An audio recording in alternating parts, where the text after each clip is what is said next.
பிரியமானவர்களே, இயேசுவின் நாமத்தினாலே உங்களை வாழ்த்தி வரவேற்கிறேன். ஒவ்வொரு நாளும் இந்த வீடியோ மூலிமா உங்களை காண்பதில் மிகுந்த மகிழ்ச்சி, மிகுந்த சந்தோஷம். இந்த வீடியோவை உடனே தள்ளிடாதீங்க, கொஞ்சம் பொறுமையாக பாருங்கள். அது உங்களுக்கு பிரயோஜனமாக இருக்கும். நம்முடைய வாழ்க்கையில் நன்மை செய்துட்டோம், அவங்களுக்கு உதவி செய்துட்டேன், இவர்களுக்கு உதவி செய்தேன் அப்படின்னு நினைக்கலாங்க.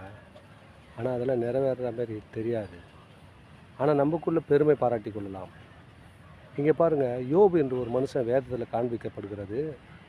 யோபு நொறுக்கப்படுகிறான், வேதனைப்படுகிறான், துன்பப்படுகிறான். அவன் வாழ்க்கை சூழ்நிலை சரியில்லாமல் போயிடுச்சு, எல்லாம் இழந்து போயிட்டான். அந்த நிலைமையில் கூட அவன் பாருங்கள், இந்த தன் சிநேகிதனுக்காக கடவுள்கிட்ட போய் முறையிடுறான். என் சிநேகிதனை ஆண்டவரே அவரை வேண்டுதல் செய்கிறான். என் சிநேகிதன் நல்ல மாதிரி இருக்கணும், குடும்பம் நல்லா இருக்குன்னு சொல்லிட்டு வேண்டுதல் செய்கிறாங்க. அந்த வசனத்தை கொஞ்சம் கூர்ந்து கவனிப்போமா? யோபு 42ஆம் அதிகாரம் 10ஆம் வசனம் சொல்லுவது, யோபு தன் சிநேகிதனுக்காக வேண்டுதல் செய்தபோது கர்த்தர் அவன் சிறையிருப்பை மாற்றினார்.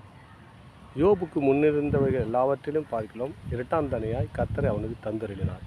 பாருங்கள், இவன் சூழ்நிலை பார்க்காமல் அவனுக்கு எவ்வளோ கஷ்டம் இருக்குது, பிரச்சனை இருக்குது, போராட்டம் இருக்குது, ஆனாலும் அதை பார்க்கல.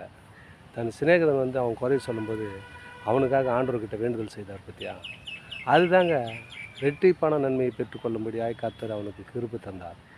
எதை இழந்தானோ, ஒன்று இழந்தால் 2 அதேமாதிரி ரெட்டிப்பான நன்மையை பெற்றுக்கொண்டான். நம்ம வாழ்க்கையில் கூட நம்ம பிரச்சனையை பார்க்காதீங்க. மற்றவங்க உதவின்னு கேட்டாங்கன்னா உங்களால் முடிஞ்ச உதவி செய்யுங்க.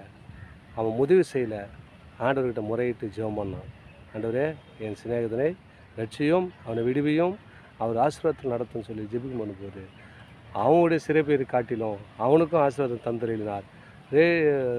யோபுடைய நிலைமை மோசமான நிலைமை இந்த ஆசீர்வாத நிலைமையை கர்த்தர் மாற்றி அமைச்சார். இந்த வீடியோ பார்க்குற உங்கள் குடும்பத்தில் உங்கள் பிரச்சனை எதுவுமே இருக்கு வேணால் உங்கள் சிநேகிதர் உங்கள்கிட்ட பேசும்போது வந்தால் அவனை தள்ளி விடாதீங்க. ஒரு ஆறுதலான வார்த்தை, சமாதான வார்த்தை சொல்லி நான் தேவனிடத்தில் முறையிடுகிறேன்னு சொல்லி ஜெபம் பண்ணுங்கள். கர்த்தர் உங்கள் சிறையிருப்பை மாற்ற அவர் வல்லவராக இருக்கிறார். ஆமேன். God bless you.